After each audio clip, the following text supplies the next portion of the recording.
Scarlett's sneakers squeaked against the worn wooden floor as she pushed open the heavy door of the old Riverside Dance Academy. The building had been abandoned for 2 years, but somehow the electricity still worked, probably an oversight by the city. She didn't question her luck. She just needed a place to practice where the neighbors wouldn't complain about the noise. Her day had started at 5 a.m. with her shift at the diner, followed by 4 hours cleaning office buildings downtown. By evening, her body ached, but her soul craved movement. Dance was the only thing that made sense anymore, the only thing that felt like home since she'd lost everything. The studio was a ghost of its former glory. Mirrors hung cracked on the walls, and dust motes danced in the fading sunlight that streamed through broken windows. But the floor was still good, still smooth enough for her purposes. She'd been coming here for 3 weeks now, always careful to check that she was alone, always leaving before full darkness fell. She set her phone on the windowsill and pressed play. The haunting melody of a contemporary piece filled the empty space, and Scarlett closed her eyes, letting the music wash over her. When she began to move, the world outside ceased to exist. Her body remembered every lesson from her childhood, every correction from teachers who'd seen her potential. She'd been good once, really good. Scholarship to Juilliard good, but life had other plans. Her mother's cancer diagnosis had come during her sophomore year, and Scarlett had dropped out to care for her. The medical bills had eaten through their savings like acid, and when her mother died 2 years later, her father couldn't handle the grief. He'd left one morning with nothing but a note saying he was sorry. At 26, Scarlett was alone in a city that chewed up dreamers and spit them out. But here in this forgotten space, she could still fly. 3 blocks away, Luciano de Santis sat in the back of his black Escalade, reviewing reports from his lieutenants. The numbers were good. Their shipping operations were expanding, and the new alliance with the Colombians was proving profitable. At 32, he controlled the most powerful crime family on the East Coast, a position he'd inherited at 25, when his father was gunned down by rivals. Luca had spent 7 years building an empire of respect and fear. He owned judges and politicians, controlled the docks and half the construction in the city. His word was law in 12 neighborhoods, and his name was whispered with reverence and terror in equal measure. But tonight something felt different. Restless. Empty. "Boss, we should head back," his driver Tony suggested. "The meeting with the Colombians is in an hour." Luca nodded absently, but as they drove past the old dance academy, something caught his eye. Light spilled from the second-floor windows, and for a split second, he saw a figure moving with impossible grace. "Stop the car!" Tony's eyebrows shot up. "Boss, I said stop." The Escalade pulled to the curb and Luca stepped out, his Italian leather shoes silent on the cracked sidewalk. He'd walked these streets as a boy, knew every building, every alley. The dance academy had been closed since the owner couldn't pay his protection fees to the Torino family, Luca's rivals who controlled this particular block. He shouldn't be here. This was enemy territory, and walking alone was dangerous even for him. But something pulled him forward, up the rusted fire escape, toward the music that seemed to call to his very soul. Through the broken window, he saw her. Scarlett moved like she was born from the music itself, every gesture fluid and purposeful. Her red hair flew around her shoulders as she spun, and when she leaped, she seemed to defy gravity. Luca had seen the most expensive ballets at Lincoln Center, had dated socialites who'd trained at prestigious academies, but nothing had prepared him for this raw, honest beauty. She wore simple black leggings and a tank top that had seen better days, but she moved like a queen. Her face was flushed with exertion and joy, completely lost in her art. Every movement told a story, of pain transformed into beauty, of dreams that refused to die despite impossible odds. For the first time in years, Luca forgot about territories and rivals and the weight of his name. He forgot about the gun holstered beneath his jacket and the blood on his hands. He forgot about everything except the woman who danced like she was painting light across the darkness. Inside the studio, Scarlett felt the familiar rush of endorphins as she pushed her body to its limits. This was her sanctuary, her escape from a world that seemed determined to crush her spirit. She'd been dancing since she was 3, had dreams of Broadway and touring companies, but life had taught her that dreams were luxuries she couldn't afford. Still, she couldn't stop. Dance was in her blood, in her bones, in the very rhythm of her heartbeat. Even if no one ever saw her perform again, even if she spent the rest of her life serving coffee and cleaning offices, she would always have this, These stolen moments when she could be exactly who she was meant to be. As the song reached its crescendo, she executed a series of turns that would have made her old instructors weep with pride. Her body moved with muscle memory and pure instinct, every line perfect, every transition seamless. She didn't see the shadow in the window, didn't feel the intense gaze that followed her every movement. The music ended, and Scarlett collapsed to the floor, breathing hard, but smiling. For 20 minutes, she'd been exactly who she was meant to be. For 20 minutes, she'd been free. Outside, Luca stood transfixed. He'd built his life on control, on calculated moves and strategic thinking. Every decision was weighed against profit and power, every relationship measured by its usefulness to the family. But watching this unknown woman dance had shattered something inside him, had awakened a hunger he didn't understand. She was beautiful, yes, but it was more than that. There was something pure about her movement, something untouched by the corruption that surrounded him daily. She danced like she still believed in magic, like she still had hope despite whatever circumstances had brought her to this abandoned building. His phone buzzed. A text from his underboss. "Where are you? Colombians are here." Reality crashed back. Luca was the head of a crime family with responsibilities and enemies, and a reputation to maintain. She was, what? A dancer practicing in an abandoned building in rival territory. Their worlds couldn't be more different.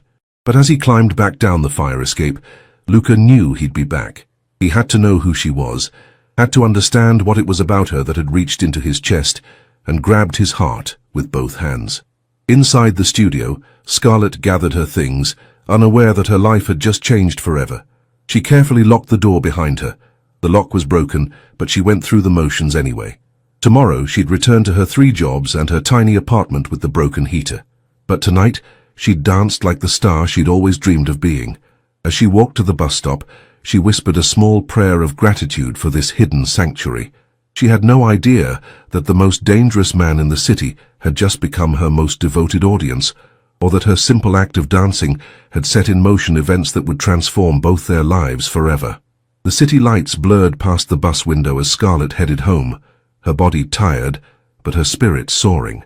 In a few days, she'd return to the studio, and her mysterious watcher would be waiting in the shadows, drawn back by a beauty he couldn't resist and a purity he'd forgotten existed. Neither of them knew it yet, but their story had already begun. For 3 weeks, Luca found excuses to drive past the dance academy. He learned her schedule, Tuesdays, Thursdays and Sundays at sunset. He told himself he was just curious, that it was a momentary fascination that would fade. But each time he watched her dance, the pull grew stronger. His men began to notice his distraction. During meetings, his mind would wander to red hair catching sunlight and graceful arms painting stories in the air. He found himself checking his watch, calculating how long until her next practice session. It was madness and he knew it, but he couldn't stop. Scarlett had no idea she was being watched. The studio had become her lifeline as her world continued to crumble. The diner had cut her hours due to slow business, and her landlord was threatening eviction if she couldn't come up with next month's rent. Her savings account had exactly $47, and her credit cards were maxed out. But for those precious hours each week, she could forget everything and just be. She'd started bringing different music, experimenting with styles she'd never had the courage to try before. Contemporary, jazz, even some hip-hop fusion that made her feel young and free. The abandoned studio had become her laboratory, her safe space to explore and grow without judgment. On a rainy Thursday evening, everything changed. Scarlett arrived at the studio to find the door slightly ajar. Her heart sank. Had someone broken in? Had her sanctuary been discovered? She pushed the door open cautiously and froze. A man stood with his back to her, looking out the rain-streaked windows. He was tall and broad-shouldered, wearing an expensive charcoal suit that probably cost more than she made in 6 months. His dark hair was perfectly styled, and even from behind, he radiated an authority that made her stomach flutter with nerves. "I'm sorry," she said, her voice barely above a whisper. "I didn't know anyone was here. I'll leave." Luca turned slowly, and Scarlett's breath caught. He was devastatingly handsome, sharp cheekbones, intense dark eyes, and a mouth that looked like it rarely smiled, but it was the way he looked at her that made her pulse race, like she was the most fascinating thing he'd ever seen. "Don't leave," he said, his voice low and accented with just a hint of Italian. This is your space. I don't understand. Scarlett clutched her dance bag tighter. Do you own this building? Luca stepped closer and she caught the scent of expensive cologne mixed with something dangerous, something that made her instincts scream both warning and attraction. Not exactly, but I've been watching you dance. The words should have terrified her. A strange man admitting to watching her should have sent her running, but something in his eyes, a vulnerability that seemed at odds with his commanding presence, kept her frozen in place. She started, then stopped. How long? 3 weeks. His honesty was brutal and somehow reassuring. You're extraordinary. Scarlett felt heat rise in her cheeks. I'm just practicing. I'm not even that good anymore. I haven't had proper training in years. You're wrong. Luca moved closer, and she could see the intensity in his dark eyes. I've seen the best dancers in the world. None of them move like you do. Who are you? The question slipped out before she could stop it. For a moment, Luca hesitated. In his world, names had power, and his name in particular carried weight that could crush or elevate.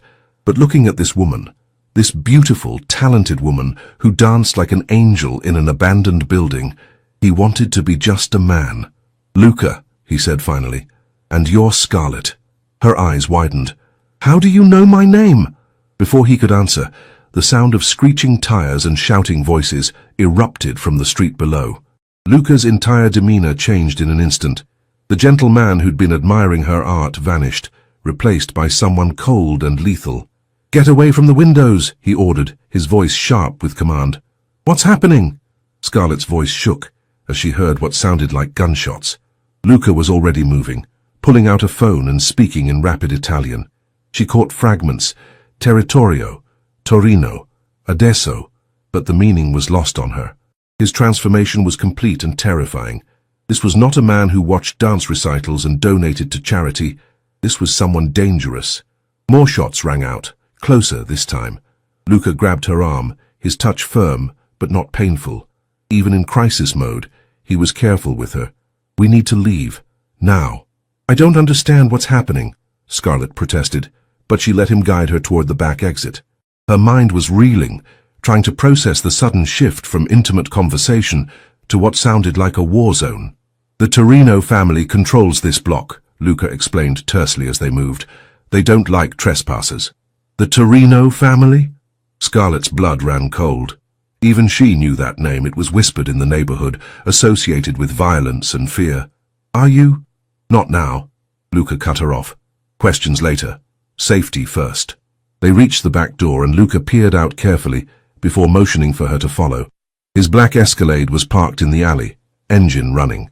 A man in a dark suit stood beside it, his hand inside his jacket, in a way that suggested he was armed. Boss, the man called urgently, we need to go. Torino's men are moving in from both ends of the street. Boss? Scarlett's mind reeled as pieces began falling into place.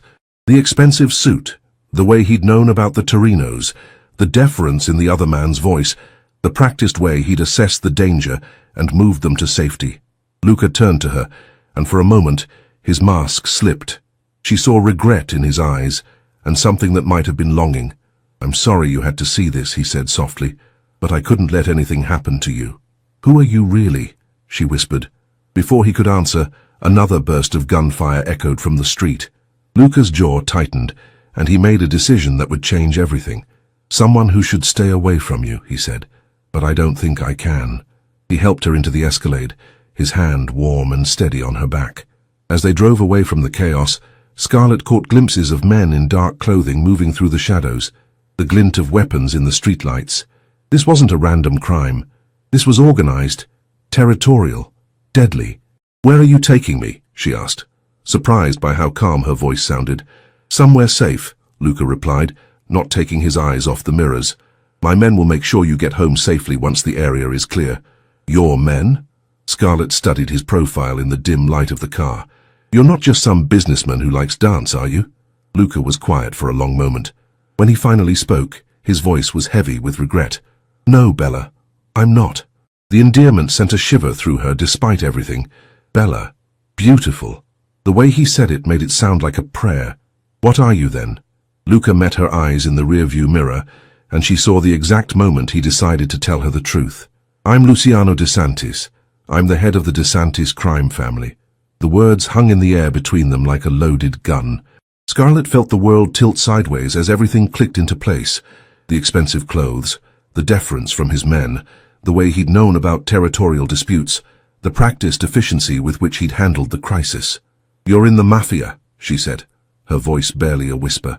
Yes, his honesty was brutal, and somehow made it worse. Scarlett stared out the window at the city passing by, trying to process what she'd just learned. The man who'd watched her dance with such reverence, who'd spoken to her with such gentleness, was a criminal, a dangerous one, judging by the fear in his driver's voice and the military precision of their escape. "I need to go home," she said finally. "Of course." Luca's voice was carefully neutral. "Tony will take you wherever you need to go." But as they drove through the night, Scarlett couldn't shake the memory of how he'd looked at her in the studio, like she was something precious, something worth protecting. Whatever Luciano DeSantis was, whatever he'd done, he'd just risked his life to keep her safe, and that terrified her more than any gunfight ever could. Luca's penthouse overlooked the city like a kingdom, all floor-to-ceiling windows and modern luxury that screamed power and money. Scarlett stood in the center of the living room 3 days later, still wearing her waitress uniform from the diner, feeling completely out of place among the Italian marble and priceless art. She hadn't planned to come here. After that night at the studio, she'd tried to go back to her normal life, tried to forget about dark eyes and gentle hands and the way he'd said her name like it was sacred. But the Torino incident had made the news. 3 dead, several wounded, and the Dance Academy building had been burned to the ground in retaliation. Her sanctuary was gone, and with it, the only place she'd felt truly alive in years. "You came," Luca said from behind her, and she turned to find him standing in the doorway. He looked different in his own space, younger somehow, more vulnerable. He'd traded his suit for dark jeans and a white button-down with the sleeves rolled up, revealing strong forearms, marked with what looked like scars. "I didn't know where else to go," Scarlett admitted. "The studio." "I know. I'm sorry." The pain in his voice was genuine. "This is my fault." "Is it?" She studied his face, looking for deception and finding only regret. Or would it have happened anyway? Luca moved closer, careful not to crowd her. "The Torinos have been pushing into our territory for months. That night was inevitable. But you being there, me being there," he ran a hand through his hair. "That was my choice, and it put you in danger." Scarlett sank onto the leather couch, suddenly exhausted. "I keep thinking about what you said about being someone who should stay away from me. I meant it." "Then why did you give me your address?" She pulled the business card from her pocket, heavy stock, expensive printing, with only his name and a phone number. Luca's smile was sad and self-aware. "Because I'm selfish. Because watching you dance was the first time in 7 years that I remembered what beauty looked like, what peace felt like." "Tell me about those 7 years," Scarlett said softly. "Tell me who you really are." Luca poured himself a glass of whiskey with steady hands, then sat across from her. In the soft lighting of his home, she could see the weight he carried, the exhaustion that went bone deep. "My father was Antonio DeSantis," he began. "He built this family from nothing, turned us from street thugs into a legitimate power. He had rules: no drugs, no human trafficking, no unnecessary violence. He believed in honor, in protecting our neighborhood, in taking care of our own." "What happened to him?" "The Torinos happened." Luca's voice hardened. "They wanted our shipping contracts, our political connections. When my father refused to share, they decided to take everything instead. They gunned him down outside his favorite restaurant on my 25th birthday. Scarlett felt her heart clench at the pain in his voice. "I'm sorry. I had a choice that night," Luca continued. "I could walk away, let the family dissolve, try to build a normal life. Or I could take my father's place and make sure his killers paid for what they'd done. What did you choose?" Luca met her eyes, and she saw the cost of that choice written in every line of his face. "I chose revenge. I chose power. I chose to become someone I never wanted to be." "Who did you want to be?" A ghost of a smile crossed his features. "An architect. I had a full scholarship to Columbia, plans to design buildings that would make the city more beautiful. I wanted to create instead of destroy." Scarlett tried to imagine him as a young man with dreams and blueprints, before violence and responsibility had carved away his innocence. "Do you ever regret it?" "Every day. The admission was barely a whisper. But regret doesn't bring back the dead or undo the choices I've made. They sat in silence for a moment, the weight of his confession settling between them. Scarlett knew she should leave, should walk away from this dangerous man and his complicated world. But looking at him, really looking at him, she saw something that called to her heart. The night my mother died, she found herself saying, I danced for 12 hours straight, until my feet bled and I collapsed from exhaustion. It was the only way I could survive the pain. Luca's eyes softened. How old were you? 19. Cancer took her in 6 months. Scarlett wrapped her arms around herself, remembering. My father left the next week, said he couldn't handle the memories, couldn't look at me without seeing her. That must have been devastating. I've been surviving ever since, she continued. 3 jobs, a tiny apartment, dancing in abandoned buildings because I can't afford studio time. But when I dance, I'm not just surviving anymore. I'm living. Luca leaned forward, his elbows on his knees. You make me want to live instead of just survive. The confession hung between them, dangerous and beautiful. Scarlett felt something shift in her chest, a recognition that went deeper than attraction or sympathy. This man understood loss, understood the weight of impossible choices. This is insane, she whispered. Yes, Luca agreed. Completely insane. You're dangerous. Extremely. I should run. You should. His voice was rough with want and regret. But I'm hoping you won't. Scarlett looked into his eyes and saw her own longing reflected back at her. This man, this beautiful, dangerous man, saw something in her that no one else ever had. He watched her dance like she was magic, spoke to her like she mattered, like she was worth protecting. If I stay, she said quietly, what happens to me? I protect you, Luca said without hesitation.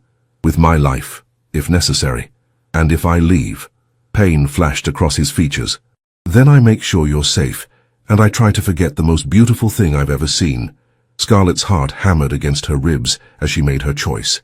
She stood up, and for a moment, Luca looked like he was bracing for her to walk away. Instead, she moved closer, close enough to feel the heat radiating from his body. I don't want you to forget, she whispered. Luca's control finally snapped. He stood and cupped her face in his hands, his thumbs brushing across her cheekbones with infinite gentleness. Scarlett, he breathed, and then his lips were on hers. The kiss was soft at first, tentative, as if he was afraid she might disappear. But when she melted against him, her hands fisting in his shirt, he deepened it with a hunger that made her knees weak. He tasted like whiskey and promises, like danger and salvation all at once. When they finally broke apart, both breathing hard, Scarlett knew there was no going back. She'd stepped into his world, and whatever came next, they'd face it together. What happens now? She asked against his lips. Luca's smile was soft and dangerous and full of promise. Now, Bella Mia, everything changes. He was right. Everything was about to change in ways neither of them could imagine. 3 months later, Scarlett's life had transformed beyond recognition. Luca had moved her into a secure apartment in his building, enrolled her in the city's most prestigious dance academy, and surrounded her with protection she barely noticed but always felt. She was living her dreams, but the cost was becoming clear. She couldn't go anywhere alone, couldn't visit her old neighborhood, couldn't maintain friendships that might put others at risk. Her world had become beautiful and golden and completely isolated. The Riverside Dance Academy, rebuilt and renamed the Scarlett Williams Academy for the Arts, was everything she'd ever dreamed of. State-of-the-art facilities, world-class instructors, and a full scholarship program for underprivileged children. It was Luca's gift to her, and she loved it with every fiber of her being, but she was beginning to understand the true cost of loving a man like Luciano DeSantis.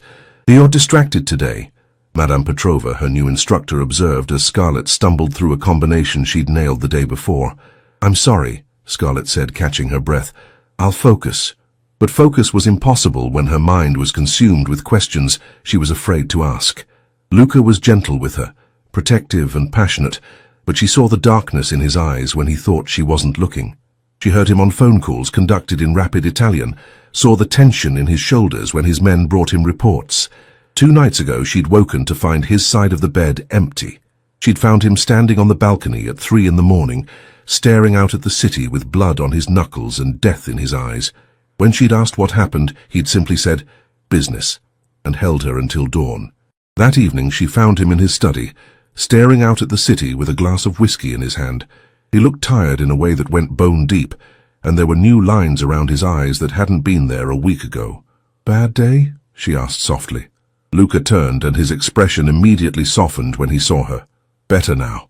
She moved to him, letting him pull her against his chest. For a moment, they just held each other, finding peace in the simple contact. But Scarlett could feel the tension in his body, the weight of whatever he was carrying. "Luca," she said finally, "I need to ask you something." She felt him tense slightly. "What is it, Bella?" "The things you do? The family business?" She pulled back to look at his face. "How bad is it really?" Luca was quiet for a long moment, his dark eyes searching hers. "Why are you asking?" "Because I love you," she said simply, "and I need to know what that means." The words hung between them. It was the first time either of them had said it, and Scarlett saw the impact hit him like a physical blow. Joy and terror warred in his expression. "Scarlett," he started, but she pressed her fingers to his lips. "I love you," she repeated, "but I can't love a lie. I need to know who you really are, all of who you are." Luca closed his eyes, and when he opened them again, she saw resignation there. "If I tell you, you might not be able to look at me the same way. Try me." He set down his whiskey and took her hands in his. His fingers were warm and strong, but she could feel the slight tremor that betrayed his nerves. "I've killed people, Scarlett. Not in passion, not in self-defense, but because it was necessary for business. I've ordered hits on rivals. I've destroyed families who crossed us." Scarlett felt the blood drain from her face, but she didn't pull away. "How many?" "Does it matter?" "Yes." Luca's jaw tightened. 17. Directly. More indirectly through orders I've given. The number hit her like a slap. 17 people who would never go home to their families, never dance or laugh or love again, because of the man she loved. "The Torino family," she said quietly. "The night we met. What happened after we left? 3 of their soldiers died in the shootout with my men. 2 more died in retaliation strikes over the following week." Scarlett pulled her hands free, wrapping her arms around herself. "Because of me. Because you were there watching me." "No." Luca's voice was sharp. "Because they were moving into our territory. Because this war has been brewing for months. You were just the catalyst." "I don't know if that makes it better or worse." They stood in silence, the weight of his confession settling between them like a wall. Scarlett felt like she was drowning, caught between the man who held her so tenderly and the killer he'd just admitted to being. "There's more," Luca said quietly. Scarlett's heart sank. "What?" "The dance academy where I first saw you.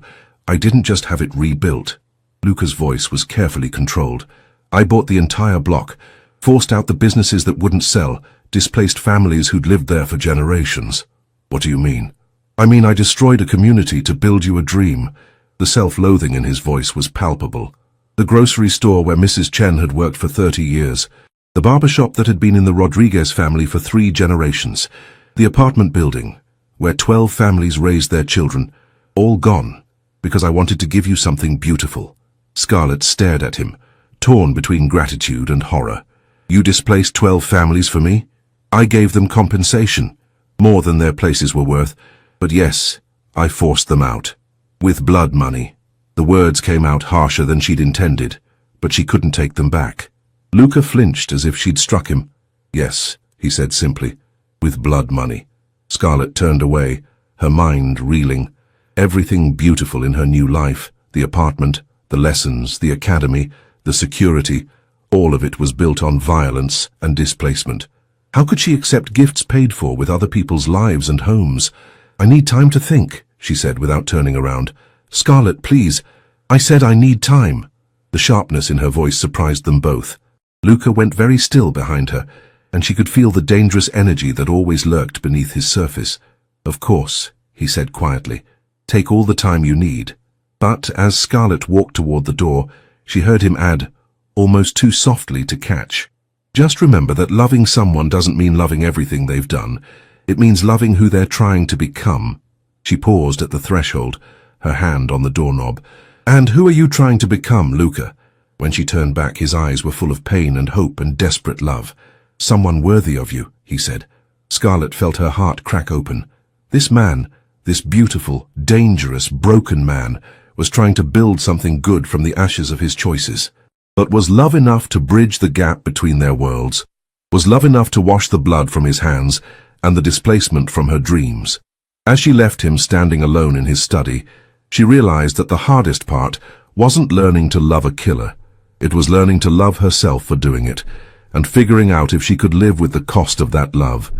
The answer to that question would determine everything. For 2 weeks, Scarlett stayed in the guest room of Luca's penthouse, close enough to feel his presence, but far enough to think clearly.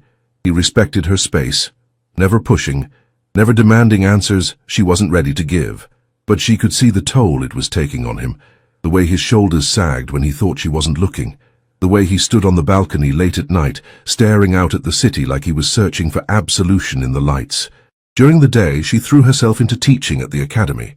The children were her salvation, their pure joy in movement, their uncomplicated dreams, their ability to find beauty in the simplest combinations.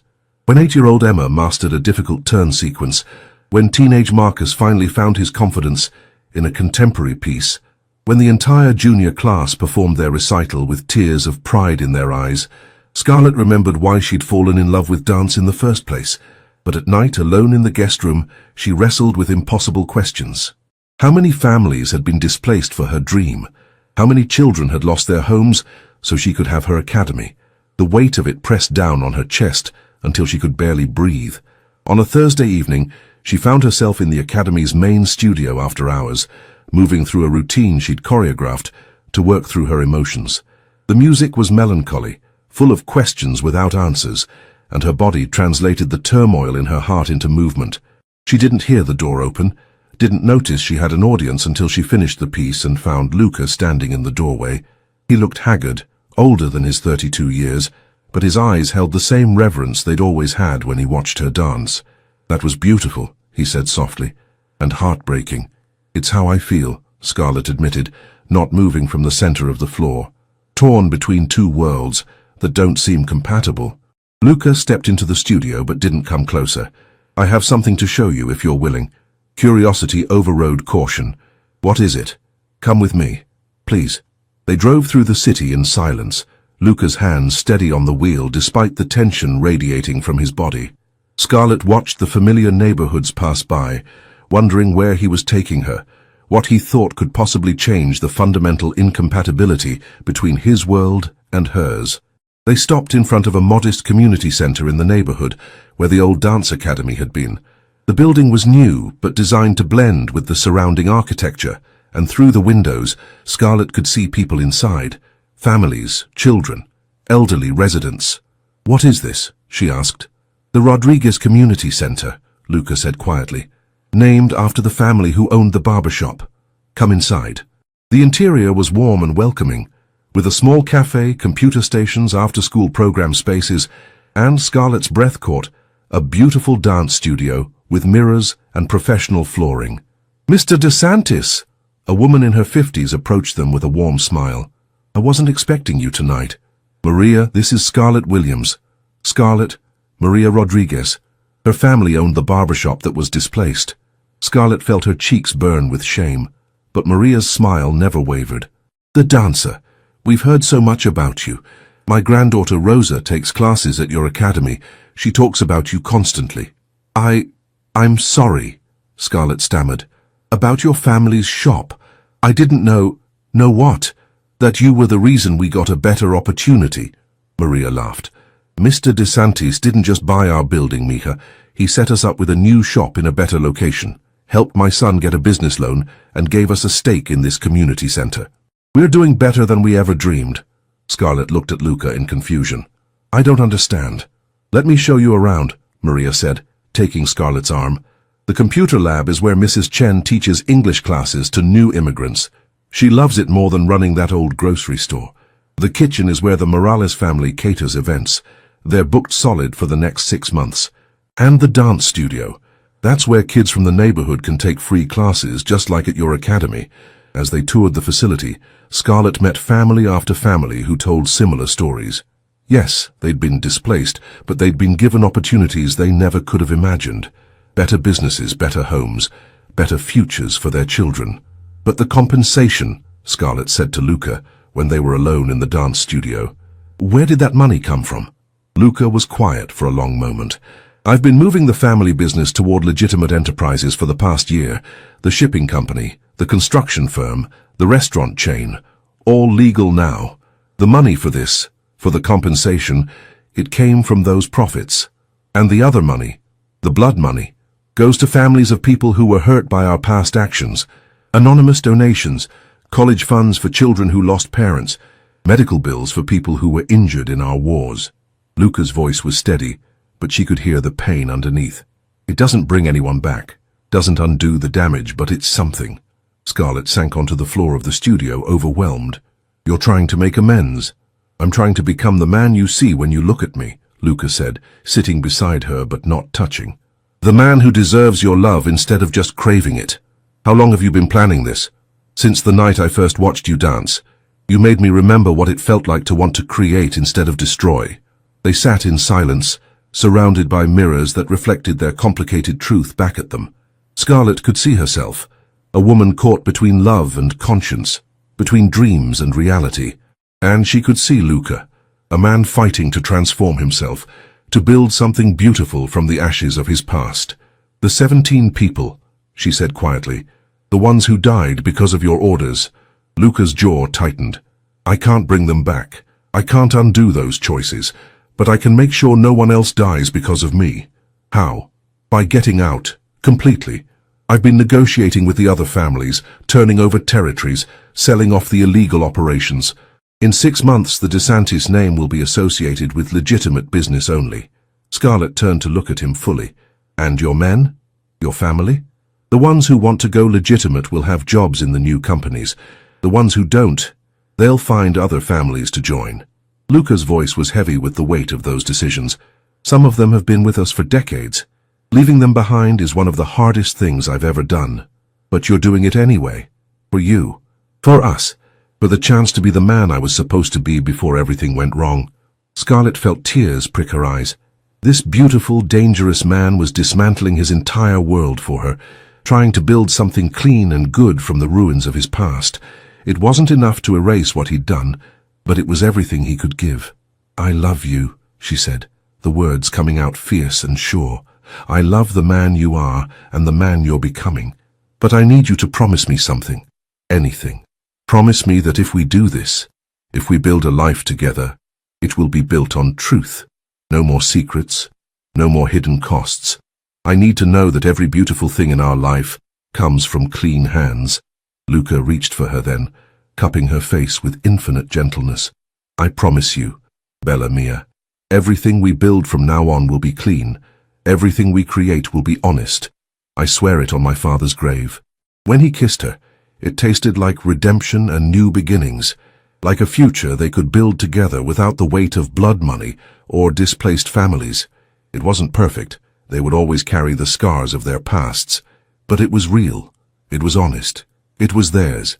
As they held each other in the dance studio of the community center, surrounded by the evidence of Luca's transformation, Scarlett knew she'd made her choice. Love wasn't about finding someone perfect. It was about finding someone worth growing with, worth fighting for, worth becoming better for. And Luciano DeSantis, for all his flaws and past mistakes, was worth everything. 2 years later, Scarlett stood in the wings of Lincoln Center, adjusting the costume of one of her students before the biggest performance of their young lives. The Scarlett Williams Academy for the Arts was presenting their annual showcase, and tonight's audience included talent scouts, critics, and proud families who had never imagined their children would dance on such a prestigious stage. Miss Williams, whispered Emma, now 10 and radiant with excitement, I can see my whole family in the audience. They're going to be so proud of you, Scarlett said, smoothing the girl's hair. Remember what we practiced. Breathe, feel the music, and let your heart guide your movement. Through the curtain she could see Luca in the front row, devastatingly handsome in his tuxedo, his eyes scanning the stage for her. Beside him sat Maria Rodriguez and her family, Mrs. Chen with her new husband, and dozens of other families whose lives had been transformed along with their own.